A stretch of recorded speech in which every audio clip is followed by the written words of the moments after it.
relatively new to Texthelp. So I have Matt Brown on the line with us as well today. And he's been with Texthelp for about 10 years now. He's an expert and he will help me answer any questions that come in on the chat, as well as what we'll try to do if there are a lot of questions coming in. I'll pause every 15 minutes or so, and then we can kind of do a Q&A session, and then we can keep going in that way, if that kind of works. So I'm going to share my screen to get us going. Hello, so nice to see everybody. This is wonderful. I'm going to share my screen just like that and pull up my presentation, slideshow.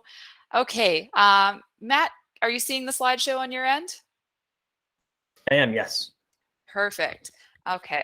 I just want to make sure that all the way over in the East Coast where Matt is, that the technology is also working. So we're good to go.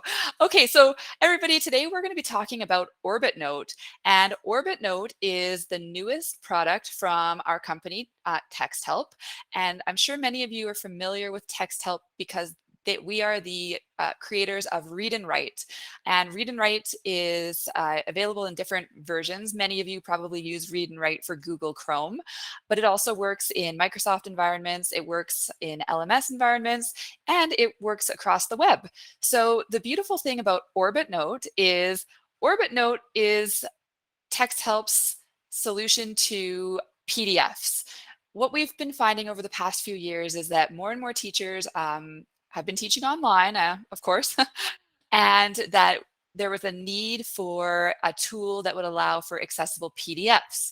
So here we now have OrbitNote, and OrbitNote works, works side by side with Read&Write. So if you are a Read&Write subscriber, then you also have access to many of the features of OrbitNote. And so that's what we want to talk about today, is the fact that Edmonton Public already has Read&Write. So we want to let you know that you also have access to great tools within OrbitNote that can support you when you're working with PDFs for your students.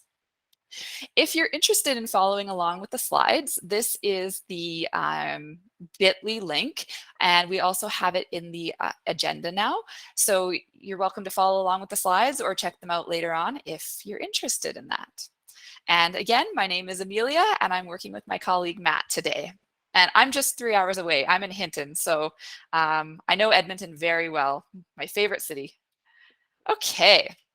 So, of course, PDF worksheets have become very, very popular over the online transition, but we need to make them more rigorous, more collaborative, more accessible, because students need to be able to interact with them, and of course, engaging. So, OrbitNote is a solution to that. We can transform our documents into more interactive documents. We can make them more accessible, more dynamic, and create a space that's going to work for everyone. So I think you're really going to like this, because we've taken a lot of our Read&Write features and embedded them into OrbitNote so that students can still access, if they need access to a digital reader, if they need talk and type, all of these things are going to be available in this PDF tool environment. So things that OrbitNote can do for us: it will read text aloud. It will create and we can create and share worksheets easily within, I believe Edmonton Public uses a lot of Google Classroom, and it works really well with Google Classroom. We can add text to the PDFs. We can add drawings and shapes. We can add our voice. And we can, of course, use it to collaborate and leave some feedback. Of course, this is wonderful for our reading, writing comprehension, and supporting Read&Write tools. So I'm going to pass the mic over to Matt, and Matt is kind of going to give us a little history lesson on how OrbitNote became, and kind of explain how we are going to get started with it, and then I will demo the tools and how they work. So of course, you're welcome to follow along if you want to try to bring up OrbitNote as well, once Matt's done explaining where it all came from. All right, Matt, I'll turn it over to you. All right, thanks, Amelia. So many of you might be familiar with our previous PDF viewer, which is called the Texthelp PDF Reader. So if you had opened a a PDF from Drive and chose open with Read&Write or the Texthelp PDF reader, that was their previous viewer. We decided to change it to OrbitNote for a couple different reasons. And the main reason was for if people didn't have Read&Write and still wanted to use a PDF reader, to have that option so they didn't have to buy it. So we made it kind of separate. The Texthelp PDF reader was always kind of separate as well. It was an extension, a Drive app, but it is kind of separate to Read&Write, but you have all that functionality that was included in Read&Write. And same kind of with OrbitNote. What we ended up doing with OrbitNote as well is we made it a progressive web app. So previously with the Texthelp PDF reader, you had to actually accept a Read&Write permission to have that option to open with Texthelp PDF reader. But with OrbitNote, we made it a progressive web app. So it's actually a URL that you can go to, and it will accept all those permissions on demand. It's also an extension as well. So if you want to open up web-based PDFs, or you have a Drive app, which again, those will all be added if you go to orbit.texthelp.com. But the Drive app is you'll have the option to open with OrbitNote. So those are the 3 different ways that you can access it. But just a little history lesson, that Texthelp PDF reader basically transformed into OrbitNote.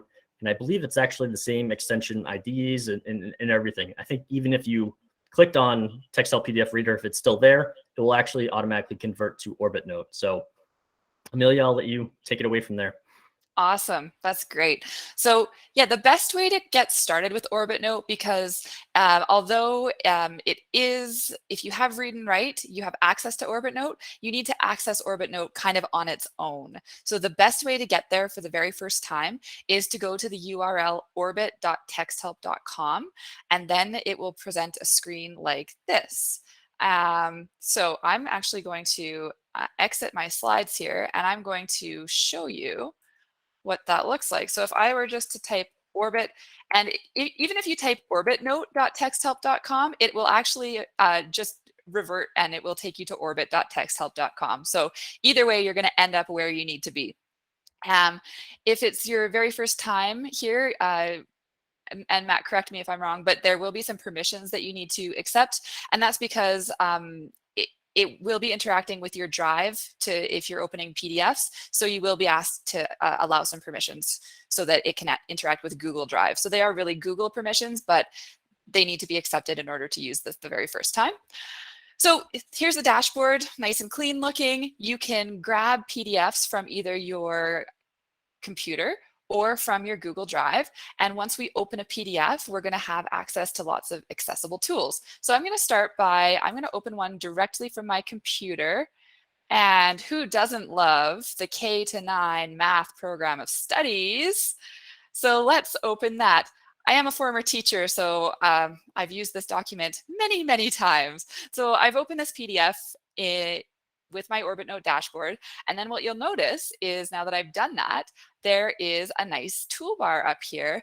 And it does look fairly similar to the Read&Write toolbar, but there are a few differences. So if you're a Read&Write guru and you use it all the time, you might be noticing, oh, there's a few things that are a little different here. But a lot of the functionality is going to be exactly the same.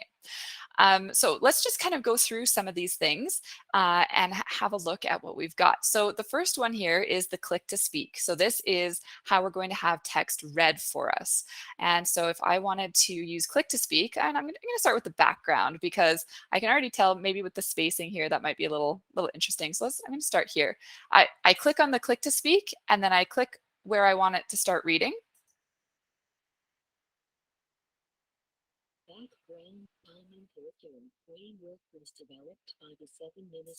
There we go. And so the highlighting functions exactly the same as it does in Read&Write. It will create a yellow highlight for the entire sentence, and then the exact word that's being read will be highlighted in blue. And of course, just like within Read&Write, you can change the voice, you can change the speed. So again, if I go up to my toolbar and I go all the way over to the right, into the 3 little dots and into settings, I can change my language. and I can change, oh, let me go first to speech. I can change my voice to whichever voice I like. I can change the speed at which the text will be read. So very, very similar in terms of settings. And then there's one other kind of nice feature here. If I go back up to general, is I can change my theme. If I prefer, if it's more accessible for me as a reader to have a darker background, I can change that. Or the lighter background, whatever works for the student. And then you just hit save and you can customize your settings that way. So that's our click to speak. One thing to keep in mind when you're using click to speak, so I can pause, I can stop, just like read and write. But when I'm finished with the click to speak, I just have to go and re-click that button, and that will cancel it and bring back all of your other options on the toolbar.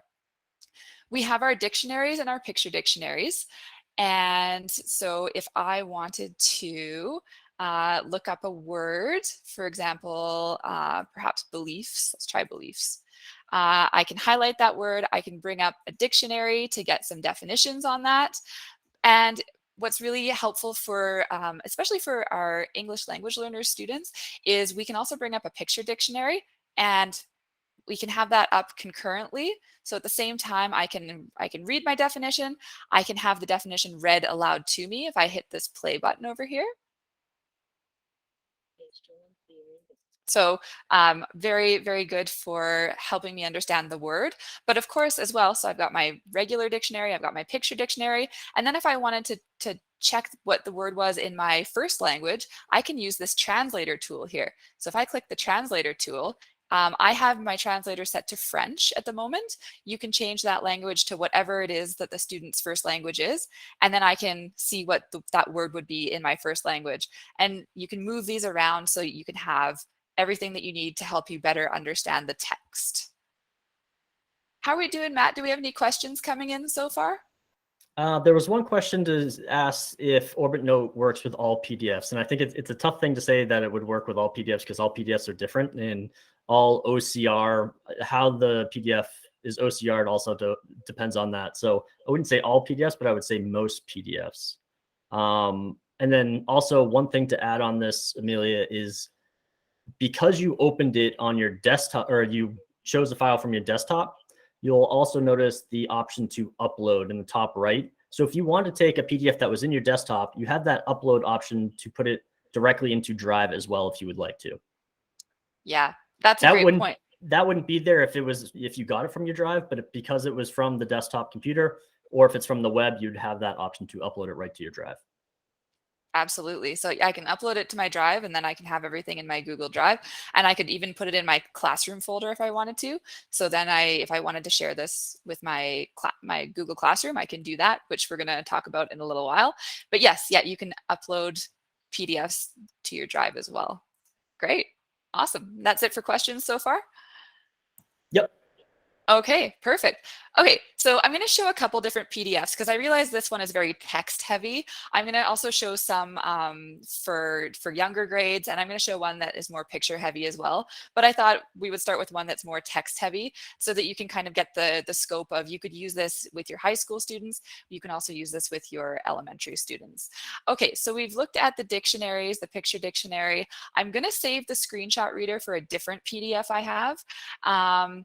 But let's also have a look here at the screen mask. So again, if this is a text heavy PDF and I have a student who needs their attention focused in on a specific area so that they can concentrate on their reading, the screen mask is really great for that. So if I click on that, I just click on it and then I start to move my mouse, you'll see that it creates kind of a spotlight on wherever I move my mouse so that I can kind of focus on what it is that I want to be reading. What's also very cool about this is you'll notice this little screen mask icon popped over here, and there's a little gear button. So if I click that gear button, I can go in and I can change the screen masking to choose a color that works best for my student. So if they prefer a blue background, we can change it to blue, and then as soon as I move my mouse, it will pick up the blue. Lots of different colors to choose from. And if I don't, so the reading light is what's moving right now. If I don't want the reading light at all, I can actually turn that off, and I can just have a kind of a blue cover on my screen, which can actually be quite helpful for students. So I'm going to put the reading light back on, and then I move my mouse, it comes back. And I'm just going to hit cancel, bring it back.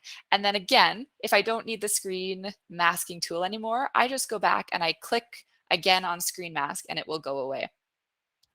The highlighter tools are really, really great, especially to make PDFs much more engaging. If you have students, again, working on picking out different words or different concepts, they could use the highlighter tool to do that. So if you wanted students to highlight all of the words that have to do with math, for example, in this situation, you could have them take a highlighter and start to look for words that have to do with math. Oh, and I realized I kept my dictionaries on, which is actually kind of a cool thing. I'm glad I did that because, so I clicked on a word, and because I still have all of my dictionaries and translator open, it's bringing up supporting tools for me to really understand what that word means. But I'm actually going to close them all now, and we're just going to focus on the highlighter. So if I want to highlight some words, and I'm just going to pick some really quickly, some different words. Contexts, oops, there we go. Context, symbolic, like that. So if I pick a few different words and I highlight them, you can use any color that you want. And let's say that the task for the students was find specific words or concepts or themes that you were teaching. Then I have all of my highlighting done, and you can then go and do a couple different things. So you can create a vocabulary list, which again, if you have used Read&Write before, you're thinking, yes, I know how to do that from Read&Write. But if you haven't, now we can also do it in our PDFs. So if I click on vocabulary, it's going to bring up, takes just a minute or so, but it's going to bring up a list of only those words that I highlighted. And it's going to give me a meaning. It's going to give me a symbol if it can, if it's not too abstract. And then you have this other section, notes, which you as a teacher can easily change to whatever it is that you want your students to do. So for example, in a sentence, you could have them use the word in a sentence, and all of a sudden you have an activity for your students to complete. You'll notice also with that vocabulary list, it brings the link to the exact spot where I grabbed that information so that I can click back there and I can go back into my document. So that's our vocab list. Very similar. It is the same as the Read&Write vocab list. And if I don't want the highlights anymore, I can just re-highlight them, hit the clear, and it will take away the highlights. Okay, I'm going to jump to a different PDF to show some of the other tools. Okay, let me see. So again, if I want to use a different PDF, this time I'm going to go to my Google Drive. Okay, so if I am in my Google Drive and I need to find the right folder, so my drive, and I need to go to my classroom folder, then I have a PDF that I've already put in here. So if you are wanting to work from your Google Drive as opposed to the way that I got it from the computer, I can right click on my document, open with, and then you'll notice there is OrbitNote. So I can open with OrbitNote, and I'm going to be able to get my PDF document ready to go with all of the OrbitNote tools. So this one has a lot of pictures, so that might take a minute for it to load.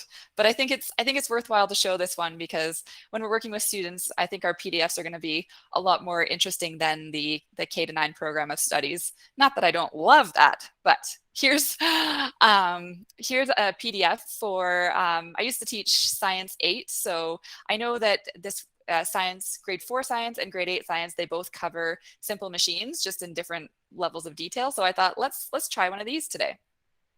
So here's the PDF. Now you'll notice again, so this is accessible text if I can highlight it. So I should be able to do the click to speak here. However, if I've put in some pictures into the PDF, I'm clicking this text right now and I can't grab it. So if I wanted to be able to read this for a student, I'm not going to be able to use click to speak. But never fear, we have a solution for that. We have the little screenshot reader up here. And so the screenshot reader is what you would use if you have text that you cannot grab, that's not accessible there. So if I click that screenshot reader, I'm going to draw a box around the inaccessible text. It's going to render that text. It's pretty quick. Yeah, it even, it even did it while I was talking. I didn't think it was going to be that fast. That's good. So again, I put a box around the inaccessible text and it read the text for me. So it's good to know about the screenshot reader if you have some text that you can't use click and speak for. How are we doing for questions so far? Doing great. No questions so far coming in. So if you do have questions, again, feel free to throw them in the chat, and I'll try to answer them as fast as I can. Perfect. Thanks, Matt. Okay, so that is our screenshot reader. But some other really cool things to make these PDFs more engaging are we have some shapes tools. We have some freehand drawing tools as well. So let's take a look at the shapes tool.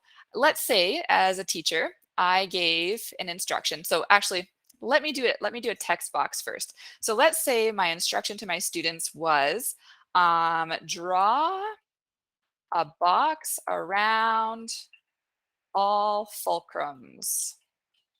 Okay, so that is my instruction as the teacher. Draw a box around all fulcrums. So then as the student, if I get this PDF, I can use the tool here.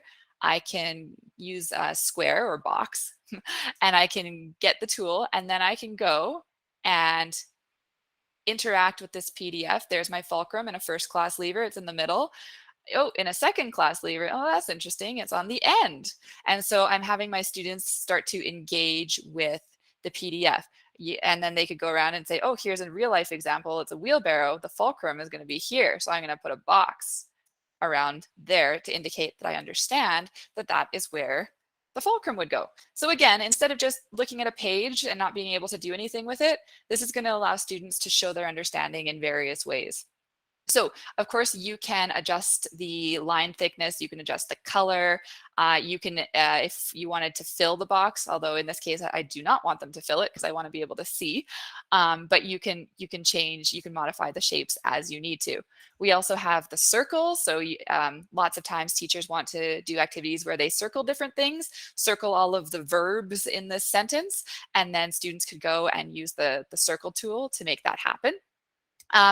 They don't necessarily even have to use the tools. If they want to use freehand drawing, they could go ahead and click the freehand drawing. And then if I'm not very good at this, but freehand drawing will work. Or if they were wanting to do some math, for example, they can use the freehand drawing. There we go. So the freehand drawing is there to, again, interact with the PDFs in a very similar way. And again, just as a reminder, when you're done with a tool, you just re-click on that tool and it will go away. We have an eraser because that's going to be important. If you decide you don't want something there, you can just erase it.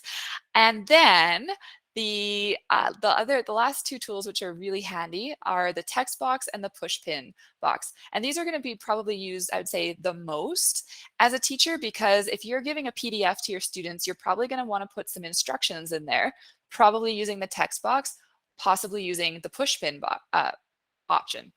So again, the text box, I put some instructions there, but let's maybe go down to another part of this PDF.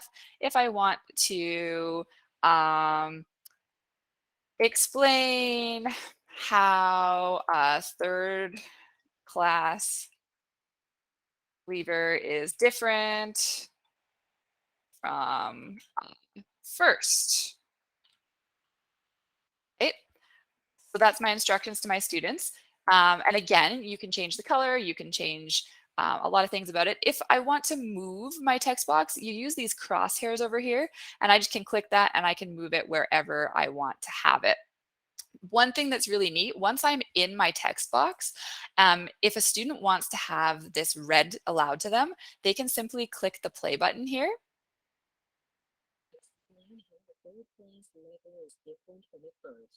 And they can have that read to them. So what's really beautiful about this too is they have access to a digital reader 24/7. They don't need to rely on anyone. They can self-advocate whatever they need. They can have the instructions read to them. And what's kind of neat too is if you wanted, the student could go in and they could reply to this by typing, of course, but they could also reply to this with the talk and type feature, which is that little headset there. So if I click on that and I want to give my response, a third class lever has its fulcrum in a different location. There we go. So it didn't pick up my lever, it picked up Weaver, but that's okay. I can go in and change that quite easily. And I was able to speak most of my answer and get my understanding across in that way. So that's kind of a neat feature. The talk and type is built right into the text box and students can show their understanding. So there's the text box. And then there's also the pushpin, which is a very similar feature. It just, if you had a really text heavy document, you might not have a lot of room to write over top. So the pushpin takes care of that. If I click on the pushpin, and I'm just gonna start here. What are 3 things you learned? Okay, so, and I click out of that, you'll notice what was left behind is the little thumbtack or the little push pin, so that if I'm a student and I'm going into this document, I see the little push pin, I'm going to click on that, and then I'm going to read what it is that I'm supposed to do. And of course, you can move the push pins around.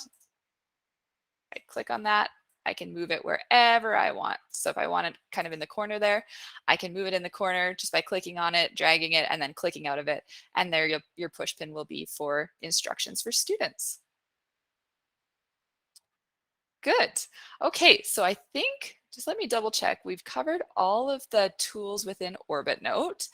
And we can, again, we can access these from our Google Drive. We can access them from our computer to bring them into OrbitNote to make them more accessible. We can also go to the web. So if I want to go to the web and I want to take a PDF from the web. So I've found this one, Ginger the Giraffe, and I'm going to download the free PDF. Okay, so I'm on the web, I've downloaded my PDF. What you'll notice here is over in the left-hand corner, there's our little OrbitNote symbol. If I click on that, it's going to open this PDF with the OrbitNote tools. So there we go. I have my OrbitNote tools ready to go, and I've got my PDF that I found from the web. And so again, this is great because now for any student who needs this, we can now have the PDF read aloud to us by that click to speak.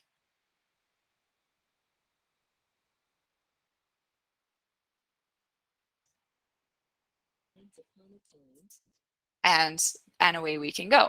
So you can get them again from your drive, from your Google Drive, from your computer, from the web, and always you can access the OrbitNote tools. And again, because I took this one from the web, the upload option is available for you as well, so that if you wanted to add this to your drive, you could go ahead and do that, put it in the folder that you wanted, classroom.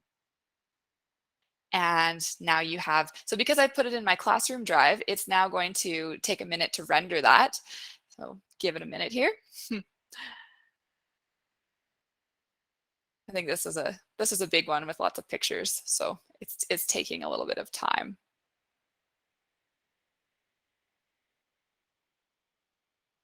Hopefully not too much time. But what should happen generally, there we go.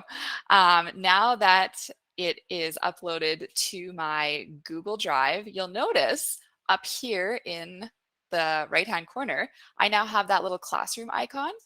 So this is kind of neat because now if I mark up this PDF, I put some instructions, please read the following paragraph and tell me 3 things about Ginger the giraffe. So if I could put that in the PDF, I can share it with students through Classroom, and then they have a working copy that they can go in and use the accessibility tools to help them out. One thing, Amelia, I just want to mention is if you did want to share the annotations, you do have to click on that drop down where Amelia is and click on share annotations, and then you can click on that classroom button to share it out. Yes, good point. There we go. So yes, share annotations first and now it's ready. Yes. So yes, so then I might want to put a little push pin there. Please read and whatever you want to do as the teacher, please read and complete. And then I've got my little annotation there. And now I could share this with my students using Google Classroom. Perfect. Any questions on Google Classroom so far? One question came in that I think I answered in the chat, but it was, what's it called? Creating a copy for each student. So in case anyone else had this question, it opens up the classroom window where you can then make a copy for each student. So yes, that is an option. Yes. So my apologies. This popped up on my other screen, so I brought it over to this screen now. So it's share to classroom, and then you can pick your class. And then this is where you can create the assignment, ask a question, make it an announcement, whatever it is that you want to do. And then you should be able to, yes, got it. Make a copy for each student. So yeah, you'd give it your title. You'd say reading exercise for Tuesday. You can give instructions, of course, in Google Classroom, as I'm sure you're all pros with, and then make a copy for each student, and away you go. So it integrates beautifully with Google Classroom, which is wonderful. Okay, so that is it. Matt, did I miss anything that you think is worth mentioning at this point? One thing, I don't know, did you mention the comments? So if you highlight text, putting in a comment and where you would be able to put in a voice note or put in, yes. So uncheck the PushPin annotation. Yes. Okay, so now you see that little pink little, yep. So this is basically the exact same as what a voice note would be in a Google Doc. You can actually add a voice note into a PDF, or you could add a comment into a PDF like you would in Google Docs. So where you can use the voice note, you have the prediction, you have the speech to text, you can add an image or an attachment, all right within there in the comment feature. That's a really, thank you for that addition. That's really important. And I should maybe mention prediction as well. So prediction is something that's in Read and Write as well. But if you turn on prediction, so if the student were interacting with this and they needed some help making sure that they were finding the word that they wanted to express, as soon as they start typing a word, it's going to bring up the most likely words that they wanted to use. So and then maybe I'll say, because we're talking about a giraffe here. So as I start to type, it's going to start to predict what it is that I want to say. And it will also read it out loud for students as well. So this can kind of help them with the writing process if need be. And then I just click that off. Yeah, that's awesome. Good. Okay, so let's go back here for a minute. And we'll pop here. Yes, so just as slideshow here. Perfect. Okay, so again, the biggest, best part about using OrbitNote is it provides literacy supports right within a PDF. So the dictionaries, the picture dictionaries, and the translator can all be used at the same time to help students understand. We have all of the writing supports available in there as well. We can still build our vocabulary list just like we could with Read and Write. And as we showed, we can integrate this directly into Google Classroom. So you can share it, you can have students make copies, and they can complete their work and return it to you right within Google Classroom as well. And at this point, we're happy to answer any specific questions, any comments, anything like that. We have some time. We also would invite you to try OrbitNote, take some time to play and explore, and because that might trigger some questions for you as you're kind of playing around, bringing in a PDF. And yes, we're here for questions. And we also have our emails if there's anything that we can help you with. My name is Amelia. I usually work with people from Western Canada, but Matt is a pro, so he's also happy to help as well. So if there are any specific questions that you want to speak to or put in the chat, we'd be very happy to answer those. Go for it, Juliette. I know you have your hand raised. I have to say, when we first went online 2.5 years ago, I discovered the PDF Read and Write version. And so I've been using it ever since. And in all this time, I did not know what the push pin was for. So I did learn something, even it's been 2.5 years of me actually using this. And then the annotating speech is new too. So thank you for that information. So it was worth it. I came and still learned. One thing with the pushpin, I think it's interesting because sometimes when, like in a Google Doc, if you put so many like comments in there, it kind of gets like you run out of room. I think the pushpin is like another added extra that you can do if you do like run out of room with too many comments or voice notes or something like that. Yeah. Yeah, especially at the higher grades where it's just full on text everywhere. As a teacher, where can you put those comments? Whereas the push pin is just nice off to the side and lots of space for students to access. Yes. I'm just going to have to get the junior highs to press the pin. Oh yes, there's a little bit of a learning curve there in finding out, but we were talking about read and write earlier today, and one thing I find with students is that even if you aren't very comfortable with the tools, if you say, hey guys, I just learned about this really cool thing called OrbitNote. I have a PDF for you all. I'm going to share it with you. And let's spend 20 minutes learning about OrbitNote together. And at the end of the time, I want everyone to tell me one thing that they could use that's going to help them in their learning. Because as soon as we can kind of turn it over to the students to advocate for themselves and say, hey, I can have the text read to me, and that's going to be really helpful, especially when I don't know how to pronounce a word. If I can hear it first, then that's going to be really useful to me. Or you might have another student who says, hey, I like to highlight things. I've always liked to highlight things. It helps me with my learning. I can use this now in a digital format. And so just to get them to start to advocate for what works for them is going to teach us as the teachers something about our students, and they're going to learn how to use the tool. We're going to learn how to use the tool better.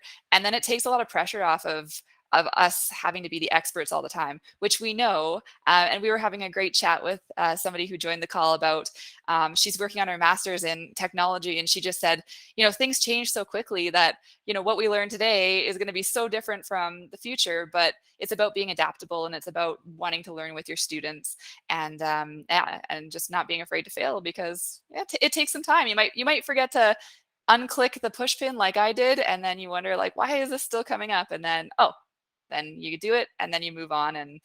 And yeah, we learn through our mistakes and through playing around with the product as well. So yeah. Sorry, I also have my students, it automatically opens to OrbitNote. Like I have it set up that way because I have the special needs kids. So they automatically are going to be using it.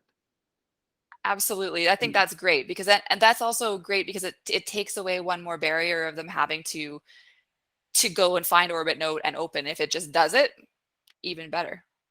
You also notice, so I think when you go to the OrbitNote dashboard, you can set those permissions on demand, but there's also the OrbitNote extension piece that Amelia was talking about in the top right corner where all other extensions are, like you would see read and write. There should be an OrbitNote one. So if you right click on the OrbitNote extension and then go into options, it should bring up like I believe it's a classroom, open up classroom PDFs directly, and then open up web-based PDFs automatically. If you have the web-based ones checked off, it will have like a little OrbitNote symbol that you click on and it will open in OrbitNote. But you could also have them automatically, like Juliette mentioned, open. Yes. Looks like Karen has her hand up. Actually, that's what I just wanted to talk about, is that we often would share with staff that we wanted to allow students to automatically open so that they didn't have to mess around.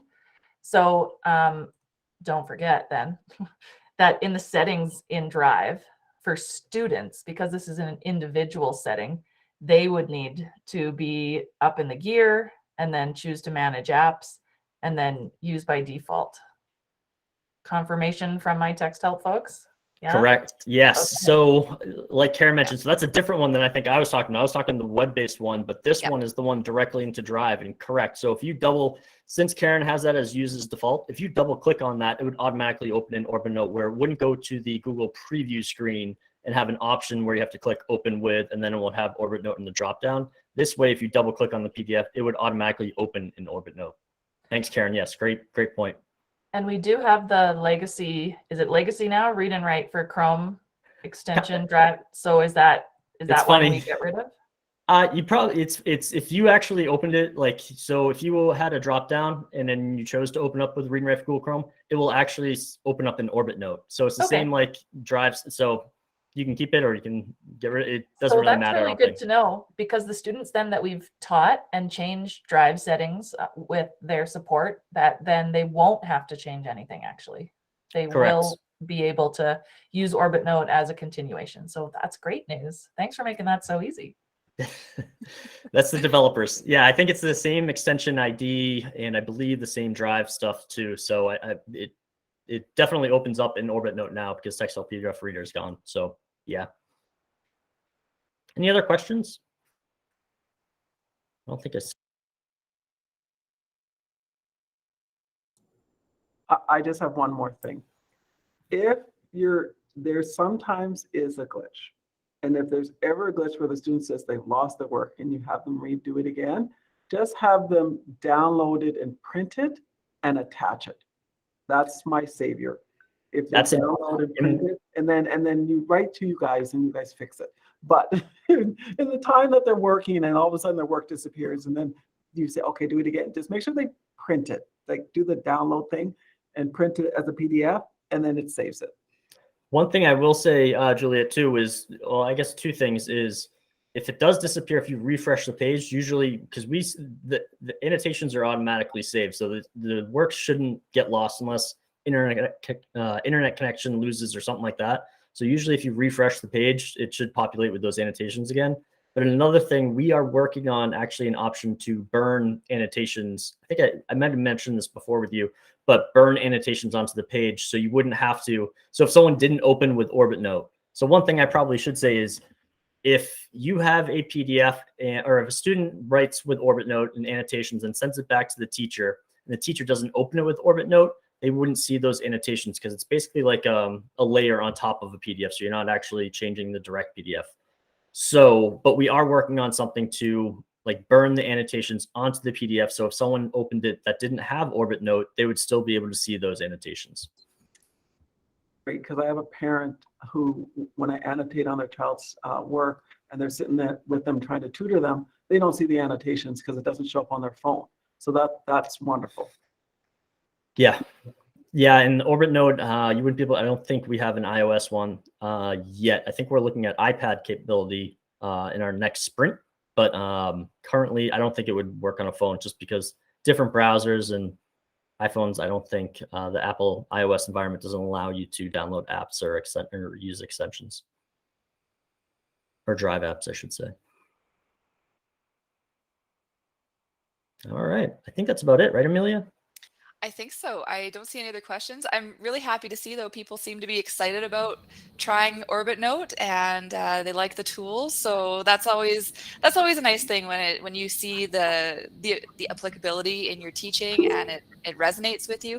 Oh, wonderful! We have a question from Hannah.